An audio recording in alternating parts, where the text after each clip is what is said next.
Moi bo día a todas e a todos, señor presidente da Xunta de Galicia, señor presidente do Parlamento de Galicia, señora presidenta do Consello da Cultura, señora presidenta das membros do plenario, señoras e benvidas da cultura de todos nós. Quero comezar as miñas palabras de corazón a magnífica interpretación da mezzosoprano Nuria Lorenzo e do pianista Alejo Amoedo, que acaban de abrir este acto cunha peza de tanta sensibilidade como o canto do Berce, música de Marcela Dalí, de Fanny Garrido. Grazas pola vosa este inicio tan vizoso e a unha xornada histórica na nosa institución. Hoxe reunímonos neste salón de actos para celebrar a toma de posesión de dona Dolores Vilavedra Fernández como nova presidenta do Consello da Cultura Galega. O desenvolvemento deste acto institucional continuará tras esta intervención coas palabras da presidenta saínte, dona Rosario Álvarez Blanco.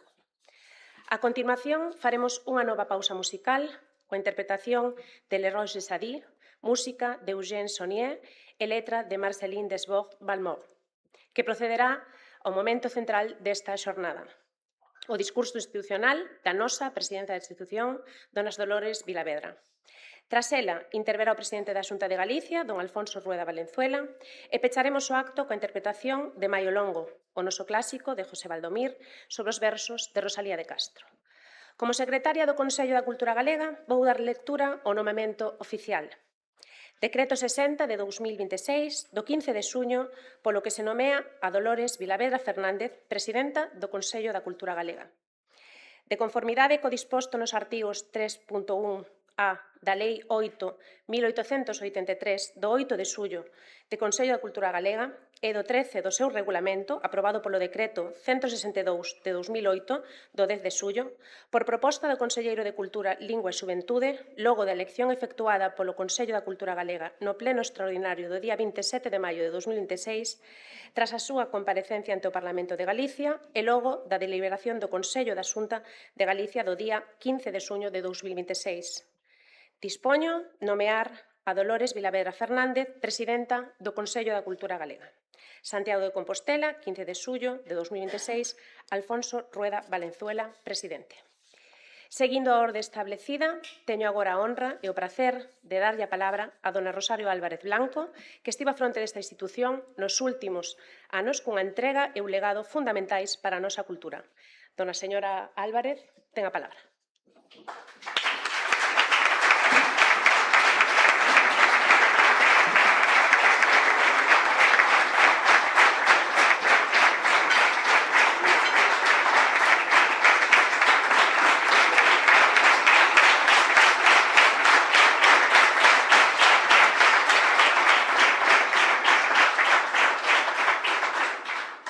Moitas grazas. Señor presidente de honra do Consello da Cultura Galega e presidenta da Xunta de Galicia, señora presidenta do Consello da Cultura Galega, señor presidente do Parlamento de Galicia, autoridades e representacións, señores e señoras membros do Pleno do Consello da Cultura Galega, expresidente Ramón Villares, miñas donas, meus señores. Como xa acaba de decir, o pasado 16 de xuño, que a publicación no DOGA, pechouse unha etapa e abriuse outra. Rematou para min a alta responsabilidade de ocupar o cargo de presidenta do Consello da Cultura Galega, que comecei a exercer a partir do 28 de xuño de 2018, sucedendo a Ramón Villares, aquí presente, que nunca falta as citas coa institución, e esta é unha ocasión para agradecer unha vez máis. 8 anos que vivín con intensidade e moi consciente da honra que supoñía. Sempre dixen e sosteño que foi un privilexio.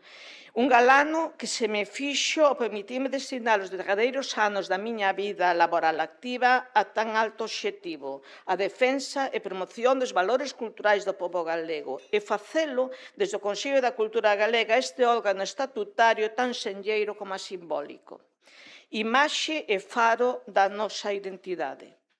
Podería dicir que foron os fados ou os fíos movidos como ao acaso pola deusa Fortuna, pero non.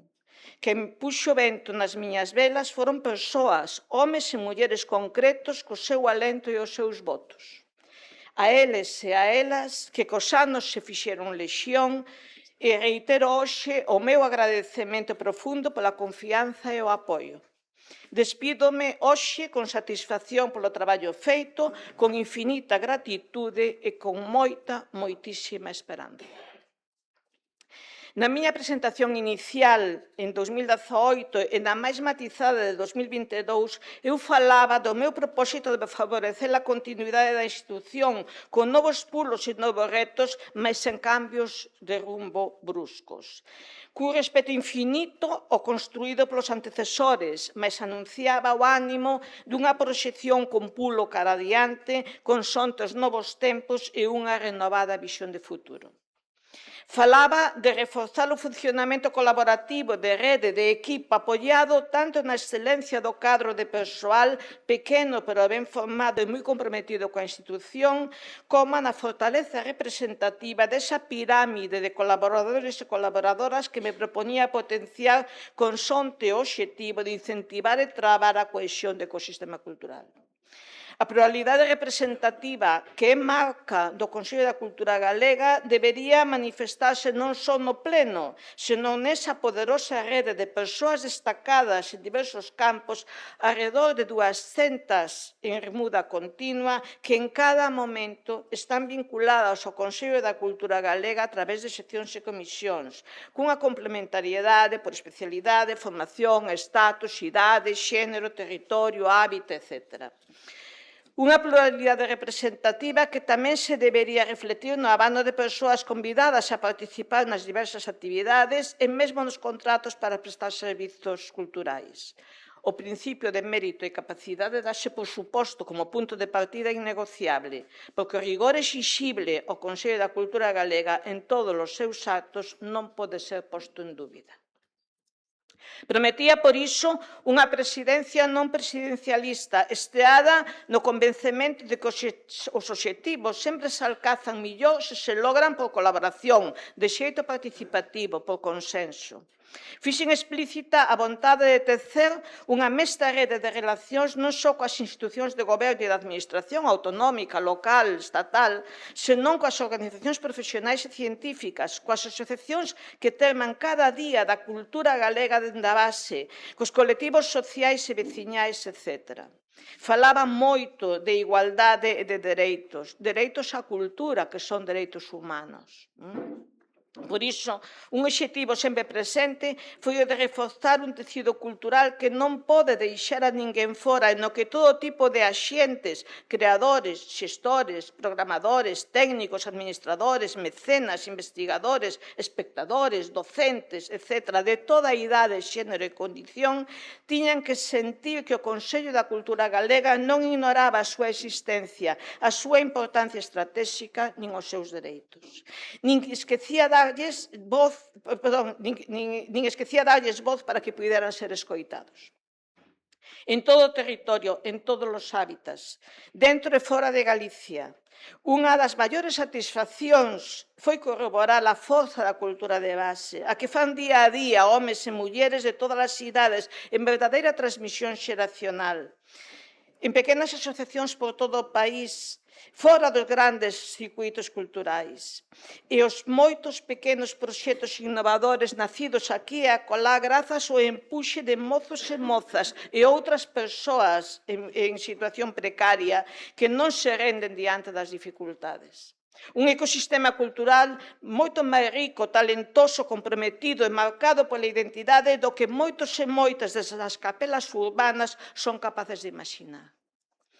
Ligada aos propósitos anteriores e á promesa dunha programación articulada e cohesiva, construída a moitas mans, compensada ao longo de todo o ano, que atendese ao amplísimo universo temático do Consello da Cultura Galega, sen deixar por iso de destacar perfis de importancia. Unha programación para Galicia que nos actos presenciais non se limitase a Santiago de Compostela, polo que chegamos a facer prácticamente a metade dela acollidos de xeito excelente, con moito interese, en moi diversos lugares da xeografía galega, sen contar nese cómputo a acción exterior.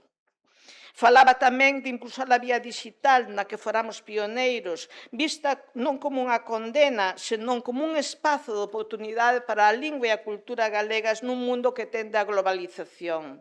Neste ámbito, debo lembrar con fonda gratitude para o persoal e colaboradores que superamos con éxito modélico o tempo pandémico, con programación cada día, do primeiro ao último. En suma, traballamos estes anos cumprindo o programa proposto con plena dedicación e moitas axudas. Outros farán balance e xulgarán. Retírome cunha sensación doce, de tarefa feita e de camiño compartido en boa compaña, de aprendizaxe cada día e, sobre todo, de gratitude. No meu primeiro discurso de toma de posesión fixen unha sucinta e aínda así longuísima relación de persoas e grupos que me trouxeran ata aquí, coas que sempre estarei en débeda e que non podo repetir hoxe porque me botarían desta trila.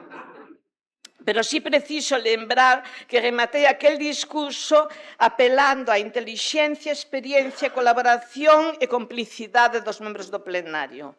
Compre que recoñeza agora, agradecida e conmovida, que nunca me faltaron. Grazas, por tanto, a todos os membros do plenario que ao longo dos 8 anos foron mudando con sonta norma ata a renovación total. Só teño palabras de agradecemento tamén para os sucesivos membros da Comisión Executiva e máis para as coordinadoras e coordinadores de seccións e comisións.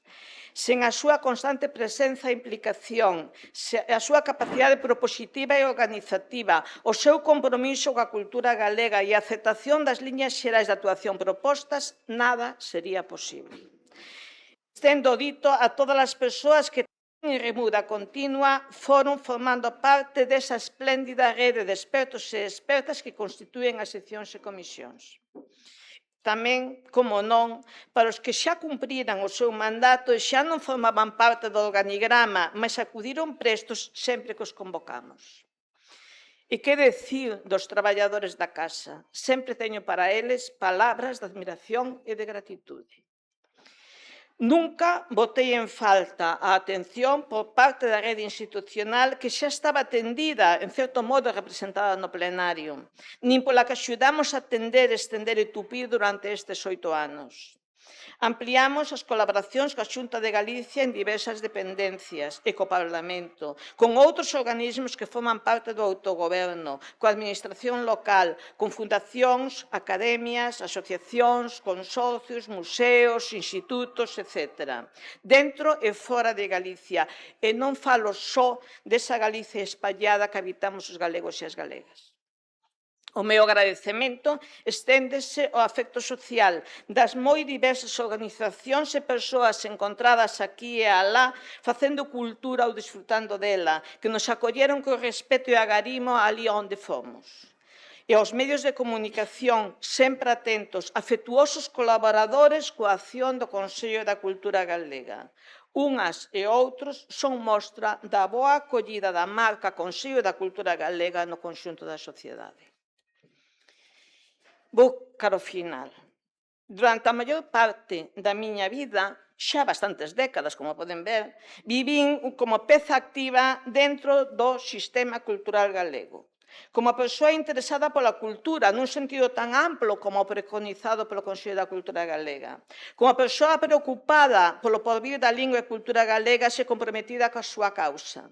Como investigadora e divulgadora dentro do ámbito da miña especialidade. Como xestora desde diversos postos de responsabilidade na Universidade, na Real Academia Galega e no Consello da Cultura Galega. Como docente vocacional en diversos niveis e formatos sempre con adultos, sobre todo mocidade universitaria. E todo iso permíteme dicir que sempre tiven moita confianza na fortaleza do noso pobo e na do noso sistema cultural, resilientes a pesar dos sucesivos maltratos. E sempre rompín unha lanza pola mocidade galega, a millor do mundo. Ser presidenta do Consello da Cultura Galega deu unha oportunidade de coñecer por dentro as fragilidades e as fortalezas dese sistema e de coñecer cos seus éxitos e frustracións multitude de persoas e organizacións que ocupan posicións moi diversas dentro del. Sei da precariedade e das dificultades estruturais ou conxunturais, pero tamén aprecio o inmenso talento deste país, o compromiso de tantos e tantas que se volven levantar, a ansia colectiva por tirar adiante do propio, a capacidade de innovar sen perder identidade, a solidariedade co que está ao lado. Hai moita creatividade, moita calidade, moita formación aí fora. Miren, por favor, cara as ciencias e a súa divulgación, as músicas, a poesía, a narrativa, o teatro, o audiovisual, a danza, a ilustración, a arte urbana, a gastronomía, a moda, a artesanía na súa diversidade, a arquitectura, etc. Verán como brillan Galicia e a súa cultura. Por iso, eu retírome, se cabe, con maior esperanza que a que tiña no inicio. E fago cun rogo que dirixo a todos os presentes e máis alá. Apoien a cultura galega, a millor faciana do país, espléndida a pesar da precariedade en que vive, un sector económico importante e cun gran potencial. Saúdo a nova presidenta. Xa tive unha ocasión de agradecerlle no plenario que aceptase o convite das persoas que a propuxeron. Non me caben dúbidas sobre o acerto desta elección nin sobre que ela conducirá a nave con destreza, marcando o rumbo preciso e ao seu propio xeito. Sempre me encontrará a disposición dela e do Consello da Cultura Galega para o que sexa menester. Beizón.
Excelentísimo señor presidente da Xunta de Galicia e presidente de honra do Consello da Cultura Galega, excelentísima señora presidenta saínte do Consello, excelentísimo señor presidente do Parlamento de Galicia, alcaldesa de Santiago, reitoras magníficas das Universidades de Santiago e Vigo, dignísimas autoridades, membros do Pleno, prezadas compañeiras e compañeiros, amigas e amigos, familiares.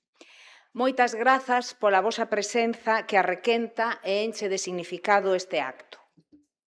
Quería comezar botando un chisco á vista atrás para agradecer públicamente as palabras de estímulo recibidas en distintos momentos da reflexión que desembocou finalmente na presentación da miña candidatura á presidencia desta institución.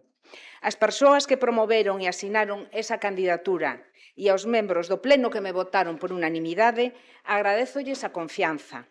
Unha confianza que daquela entendín como un refrendo do meu traballo ao longo destes últimos anos como parte do equipo executivo da presidenta saínte Rosario Álvarez e unha confianza a que hoxe, aquí e ante vostedes, quero responder coa aceptación e plena asunción das responsabilidades que a presidencia do Consello da Cultura Galega supón.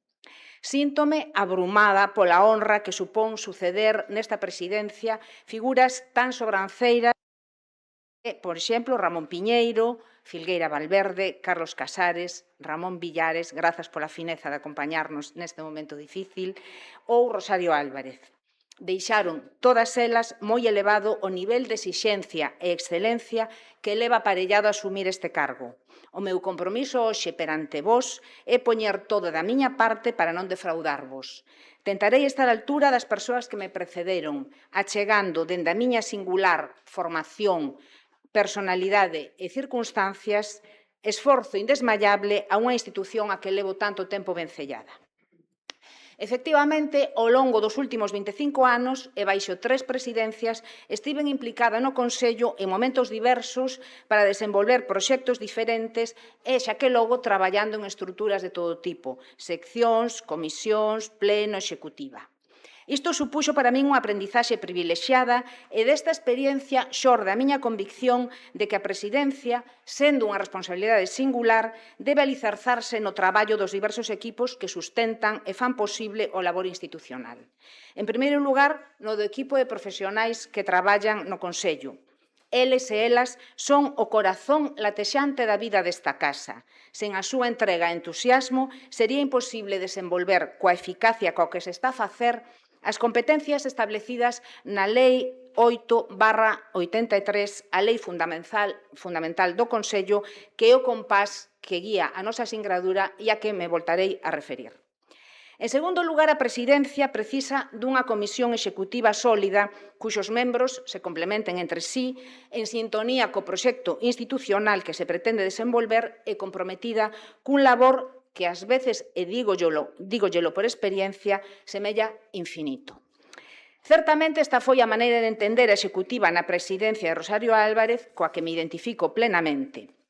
Arestora, agradezo de cor a Alejo Amoedo e a Paula Cabaleiro a súa xenerosa e entusiasta disponibilidade a acompañarme nesta viaxe como parte dun equipo que se verá ampliado, espero, nas vindeiras semanas.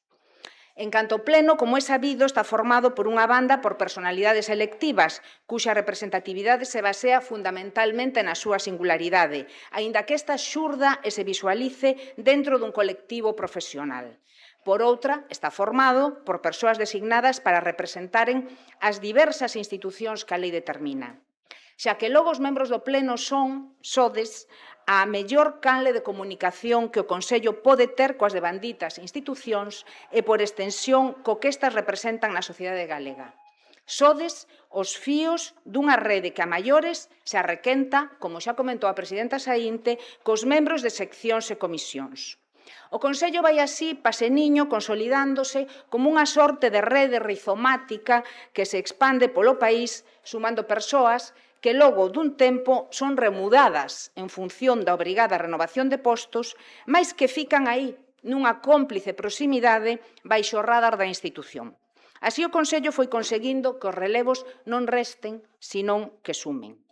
Arestora, esa rede de potenciais cómplices se achega, como tamén xa se dixo, ás case 200 persoas e coido fundamental seguir ampliála, porque ela é a que nos pode conectar con eses ámbitos do ecosistema cultural galego aos que a necesariamente limitada estrutura institucional non chega doadamente. Propóñeme reforzar esa rede para comunicarnos máis e mellor co asociacionismo cultural e cos novos perfís profesionais xurdidos no ámbito sociocultural nos últimos tempos. Tamén co mundo educativo que non debemos descoidar para o que precisamos articular canles de comunicación específicas e co que sería desexable construirmos unha alianza estable. En fin, son consciente de que invocar o traballo colectivo é, cando se asume unha responsabilidade de liderado, case un tópico ou unha sorte de captatio benevolentiae. Mais as persoas que me coñecen, que me coñecedes, saben que estou convencida de que o futuro do Consello pasa, como xa dixen, por potenciar o traballo en equipo a distintos niveis. Entre as distintas seccións e comisións, entre todas elas e o pleno, pero tamén internamente en cada unha das distintas áreas profesionais e entre elas para establecermos prioridades, revisarmos as condicións organizativas que ás veces poden adoecer dunha certa inercia e avanzarmos na transversalización das tarefas e na implantación de máis eficaces protocolos de circulación da información. Todo isto co obxectivo de que a institución poida desenvolver coa máxima eficacia posible as funcións que ten atribuídas. Aludín ao comezo ás circunstancias singulares nas que se terá que desenvolver esta nova etapa, porque os tempos que nos toca enfrontar, e permitídeme que agora empregue un plural que nos afecta a todas e a todos nós, están a ser xa ben singulares. E non só pola continxencia histórica que vivimos, tan diferente da de hai apenas un par de décadas. Estou a referirme tamén ao feito de que o Consello se encamiña cara aos seus 50 anos de historia, que cumprirá en 2033. E cumprir medio século non debería ser só unha efeméride, senón tamén, eu diría, sobre todo, un deses momentos case obrigados para facer balance e para redefinir as pautas da acción institucional, de tal xeito que esta siga a resultar útil á sociedade galega alén das circunstancias que as reviravoltas da historia lle obriguen a xestionar no futuro. O horizonte de 2033 non demanda reinventar o Consello, senón unha consciente actualización do seu papel e das súas funcións. Este medio século de vida implica, entre outras moitas cuestións, que o Consello empeza a xubilación paulatina de parte da súa plantilla, a máis veterana. Despedimos xa a 3 membros desta, quero ter hoxe unha lembranza especial para eles, e axiña diremos adeus a algún máis.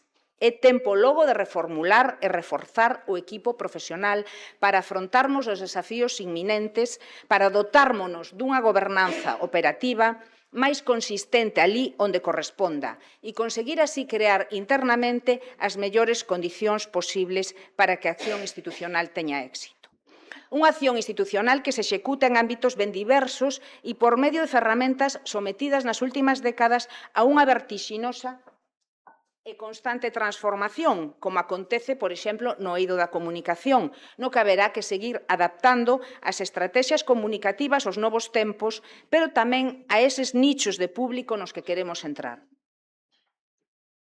O obxectivo é chegarmos a novos públicos e a públicos máis novos.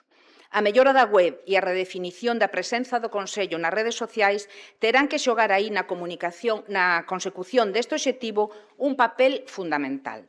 E todo isto debe abordarse nun contexto máis amplo, como é o da crise das formas de consumo cultural que semella xa irreversible dende a pandemia, unha crise que non afecta só ao Consello. A percepción dunha certa saturación dos públicos semella apuntar, cando menos, a conveniencia de explorar a reducción cuantitativa de certo tipo de actividades, a concentración ou articulación de outras, como xa se ven facendo cos formatos de ciclos, e, en xeral, a ensaiar novas fórmulas. A acción exterior do Consello coñeceu un pulo notable, primeiro na etapa de Villares, moi centrada con excelentes resultados na consolidación de canles de relación institucional con Portugal, que callaron en 2016, cando a CPLP admitiu o Consello da Cultura Galega como membro observador consultivo. Despois, Rosario Álvarez asumiu con decisión o mandato da Lei 10/21, reguladora da acción exterior e da cooperación para o desenvolvemento de Galicia.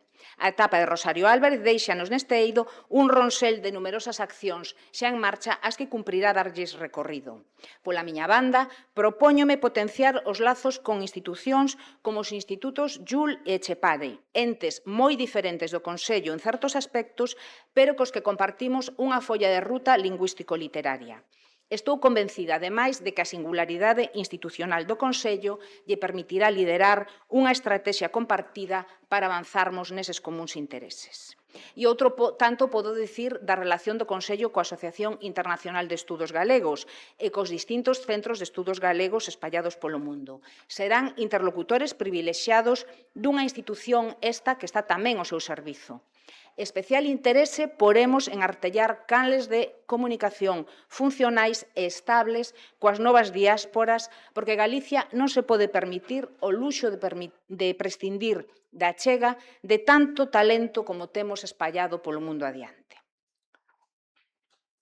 Como é ben sabido, a etapa Casares supuxo un avance extraordinario na digitalización do Consello, permitindo disponibilizar os materiais conservados nos seus distintos arquivos dun xeito moito máis eficaz.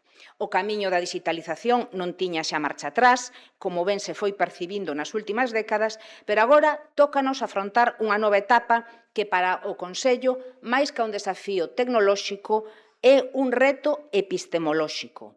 Os arquivos e fondos documentais do Consello e tamén os seus produtos orixinais deberán adaptarse, cando non adiantarse, ao que están a ser xa novas formas de entender, construir e transmitir o coñecemento. Nos vindeiros anos deberemos avanzar con decisión por ese camiño. E, en todo caso, coido necesario deseñar un plan cuatrienal de digitalización progresiva de fondos que se irán seleccionando tanto nos distintos arquivos como nos legados que reiteradamente o Consello está a recibir e cuxa custodia e divulgación se nos encomenda. Un plan para o que estableceremos axiña as necesarias previsións orzamentarias. O Observatorio da Cultura Galega naceu nos primeiros anos 2000 como marca e liña de estudos impulsada polo Consello e a ninguén nesta sala se lle escapa que nos últimos tempos o Observatorio foise consolidando ata converterse nunha referencia inexcusable pola diversidade e o interese dos temas que abranguen os informes que realiza, pero sobre todo polo seu rigor, amplitude e obxectividade. Parece logo prioritario reforzar o Observatorio, definir mellor as súas tarefas e evitar o risco dun exceso de atomización e dispersión destas. Neste sentido, adiántolles xa que axiña empezaremos a traballar nun informe sobre a lectura en Galicia que achegará información valiosísima tanto para o mundo da educación como para toda a cadea de produción editorial e mesmo para as industrias culturais en xeral. Os últimos equipos directivos do Consello fixeron un notable esforzo en reverter a reducida presenza de mulleres no Pleno.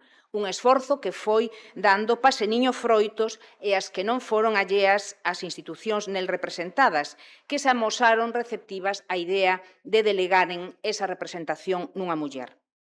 Este proceso de progresiva sensibilización culminou en 2018 coa elección da primeira presidenta do Consello da Cultura Galega, aquí presente. Eu son a segunda, un feito que quero entender como a constatación do irreversible que é xa un cambio social que nos amosa como unha sociedade máis xusta e máis diversa e o Consello como unha institución firmemente comprometida con estes valores. Pero a presidencia de Rosario Álvarez tivo sempre moi presente que había que preocuparse e ocuparse tamén doutras desigualdades e asimetrías que padece a nosa sociedade. Desigualdades estruturais que pexan o acceso á cultura e a participación nela. A xeográfica, que afasta a Galicia interior da costeira ou a rural da urbana, a de idade, que inspira debates non só xeracionais, senón que afectan a cuestións de relevo estrutural na nosa sociedade e a desigualdade económica e de renda. En canto á diversidade cultural e lingüística das comunidades que habitan Galicia, que experimentou un aumento exponencial na última década, preocúpanme os atrancos que estes novos grupos cidadáns poidan atopar no acceso á nosa lingua e á nosa cultura. Garantir o seu dereito a seren galegos e galegas de pleno dereito tamén nas prácticas culturais debería ser unha prioridade nos vindeiros anos. E segue a ser unha materia pendente na que os avances son lentos e pouco visibles, facer a nosa cultura máis accesible ás persoas con discapacidades de todo tipo. Un camiño inzado tradicionalmente de atrancos. Hoxe, por fortuna, a tecnoloxía abre posibilidades inimaginables ata hai pouco para unha maior accesibilidade non só arquitectónica, senón tamén cognitiva e comunicativa. Quero deixar de manifesto a miña sensibilidade e o meu compromiso con este desafío que debemos afrontar en estreita cooperación co asociacionismo que opera nese ámbito. Porque, ademais, o Consello abriu nestes últimos anos unha importante liña de investigación e debate sobre o actual marco legislativo e conceptual dos dereitos culturais. Un novo paradigma que se tornou xa basal e transversal no desenvolvemento das políticas culturais públicas no ronsel aberto na segunda mitade do século XX polas políticas de democratización da cultura. Nesta liña, o Consello quere ser, está a ser xa, unha entidade referente de análise do acceso á cultura en Galicia no cumprimento da súa función asesora de diferentes institucións públicas e privadas. Calquera persoa que opte a liderar esta institución debería, antes de deseñar un plan de acción programática, tentar atopar respostas a preguntas como que é o Consello e que agarda de nós a sociedade galega. Todos os datos que temos, tirados de distintas sondaxes e enquisas, apuntan a que orestora o Consello goza dunha sólida posición institucional e dunha recoñecida autoridade cultural, pero certamente segue a ter dificultades para visibilizar o valor do que fai e constanos que existe un coñecemento insuficiente das súas funcións e competencias. Ou, para dicilo con máis precisión, cada vez se sabe máis e millor o que facemos, pero compre aínda avanzar moito no que se sabe do que somos, do que é o Consello. Velaí un reto que, indubidablemente, teremos que afrontar neste mandato. E entre as moitas competencias que ao Consello lle corresponden por mandato legal, estou firmemente convencida de que hai unha que, de algún xeito, abrangue todas. A de ser un ente activo de produción de coñecemento. Un coñecemento transversal e interdisciplinar que funcione como contrapeso á hiperespecialización que hoxe é casi inevitable no ámbito académico. O camiño recorrido por esta institución no fomento do diálogo entre a cultura humanística e a científica xa non ten volta. Na nosa programación continuaremos a manter esa diversidade disciplinar apostando a un tempo pola divulgación e pola excelencia. Queremos que o Consello sexa a caixa de resonancia das grandes voces da cultura contemporánea, galegas e non galegas. Será unha prioridade deste equipo facer visible o compromiso desta institución coa sabedoría, a capacidade de análise e reflexión, o espírito crítico e o valor do coñecemento científico. Combateremos a desinformación, a banalidade e o arribismo coas ferramentas da razón, a investigación e a creatividade. Todo isto, obviamente, debe ser compatible cun funcionamento o suficientemente dinámico como para que dende a institución se poda ir dando resposta ás demandas que vayan xurdindo, tanto nos colectivos sociais como dos poderes públicos de Galicia, dende o Parlamento, sede da soberanía popular, aos algo máis de 300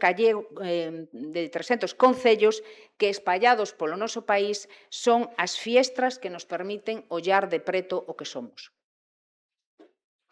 Ao Goberno galego ofrecémoslle lealdade e respeto institucional, máxima colaboración e a nosa maior vontade de manter activas canles de comunicación fluidas que nos permitan traballar man a man polo ben común. A plena autonomía orgánica e funcional que o artigo 1º da lei xa citada lle outorga ao Consello é garante de independencia e obxectividade coa que esta institución asume a finalidade última para que foi constituída, explicitada no devandito artigo, a defensa e promoción dos valores culturais do pobo galego. Un pobo que ten unha lingua propia na que se expresa e coa que expresa tamén a súa identidade. Coa defensa desa lingua e coa creación dunhas condicións de uso, transmisión e difusión que garantan o seu futuro, estarei firmemente comprometida como cidadá e como presidenta. E chega o momento dos agradecementos, que é tamén casi sempre o das lembranzas. Permitan que recupere hoxe aquí, nomeándoas, a memoria de todo o que me ensinaron tantas persoas que hoxe xa non nos acompañan. Meu pai, que me ensinou que o mundo estaba mal feito e que era unha obriga moral tentar mudalo. Miña nai, que sin case ir á escola me transmitiu a convicción de que apostando polo coñecemento nunca erras, e tamén as primeiras leccións básicas e aínda hoxe imprescindibles de feminismo. Miña filla Mariña, que pasou fugaz como un cometa pola miña vida e me enfrontou para sempre co que é realmente importante. Xesús Alonso Montero, Carlos Casares e Xoán González Millán, tan diferentes os tres, tantas páxinas de historia en común. Pero tamén teño a fortuna de estar rodeada de moita xente que me quere e a que quero. Amigas e amigos que me sosteñen, que me dan alas, moitas estades hoxe aquí e outras na distancia. Algunhas sodes exalumnas das que hoxe aprendo. Algúns amigos levades tempo na miña vida, outros chegastes hai pouco, pero todos e todas me facedes mellor persoa. Sobre todo, Quique, por tanto, como ti xa sabes, e polo desafío cotía de atoparmos ese difícil equilibrio da independencia cómplice ou da complicidade independente. E as miñas fillas, e Inés e Minia, por tantas alegrías que me dan e por levaren a fouteza viguesa no ADN e non conformarse nunca. Remato agradecendo á actual presidenta a guía da súa intelixencia a que tantas veces acudín na miña vida e a confianza depositada en min, todos estes anos de traballo en común. Agora quédanos o mellor, seguirmos a compartir o prazer da amizade. Beizón a todas as persoas que estades dispostas a apoiarme e acompañarme nesta tarefa, que inicio coa ilusión de quen emprende unha aventura. Unha viaxe cuxa meta é unha Galicia na que se dean as mellores condicións para o desenvolvemento dunhas prácticas culturais independentes e plurais, que reforcen a democracia, que combatan as devanditas desigualdades e que nos axuden a pensar novas fórmulas de vida que nos fagan máis libres e felices para enfrontarmos con éxito os desafíos presentes e futuros. Moitas grazas.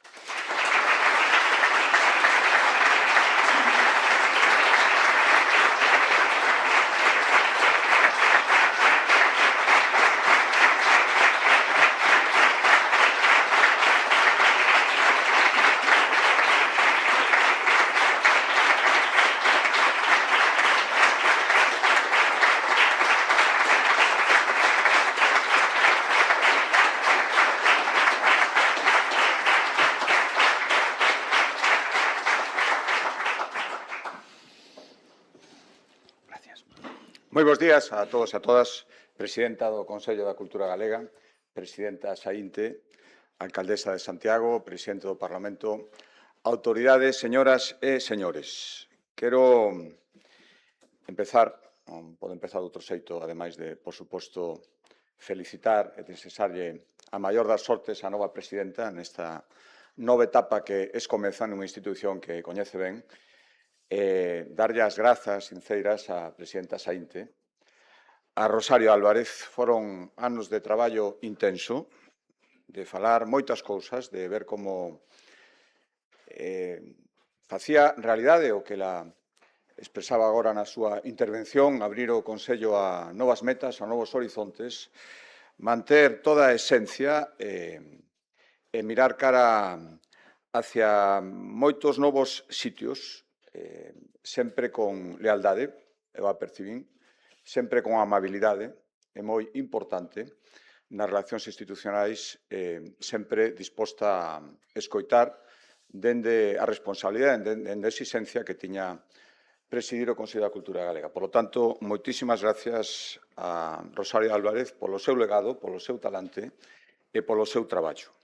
E recolle o guante agora outra muller, efectivamente, a segunda presidenta deste Consello, presidenta benvida, doucha como presidente de honra desta institución, os teus novos cometidos. Coincidíamos hai un par de días nun acto na entrega da Medalla de Ouro da Academia de Ciencias, onde formalmente escomezas unha etapa fundamental.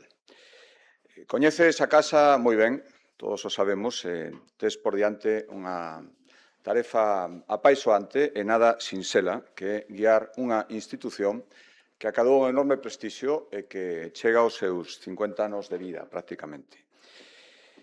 E por iso celebro, acabamos de escoitalo tamén, esa visión acorde cos tempos, sabendo que hai que evolucionar para seguir sendo excelentes, esa visión ambiciosa que explicita moi ben, creo que se explicitou moi ben a súa intervención, os retos que ten a nivel persoal como presidenta e a institución que preside como conxunto. Ese obxectivo de máis sociedade no Consello e máis Consello na sociedade, que decías hai uns días, sintetiza a perfección o que é a nosa cultura. Algo vivo, permeable e útil.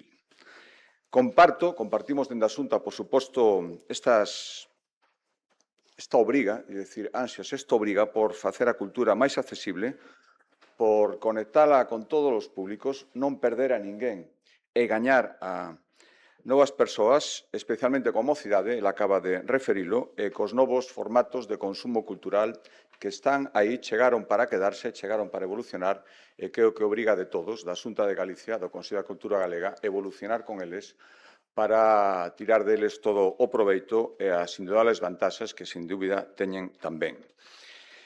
A principios de ano reunimos, como é habitual, eu procurei, creo que non faltar nunca esa primeira reunión que ten o Consello da Cultura Galega, e sempre constatei a fortaleza do mesmo, a planificación e o rigor co que traballa esta casa, polo menos o que eu percibín. Este Consello foi unha das primeiras decisións do Goberno de Galicia cando empezou a construir a súa autonomía, cando inauguramos o noso autogoberno, hoxe segue tendo unha misión fundamental en preservar os valores que nos dan a nosa identidade, que nos fan galegos. A cultura é un esforzo compartido sempre, por iso é necesario que sigamos unindo forzas, e eu recollo ese ofrecemento da presidenta, fago mutua, de colaboración leal, cada un nas súas competencias, cada un coas súas obrigas, pero cunha meta común indiscutible. Por lo tanto, agardo que esta colaboración e boa relación institucional que tivemos sempre se manteña e vai non facer, sin duda, durante esta nova etapa. Galicia atravesa, con todas as dificultades, un ciclo cultural, sinceramente, eu creo que moi bo, e debido a xente que o fai posible día a día. Non é froito do azar. Os éxitos nunca son froito do azar, polo menos os éxitos estables e permanentes. Hai moita vitalidade nun sector que non para de medrar e que bebe do inmenso talento de todos os creadores e creadoras culturais en Galicia.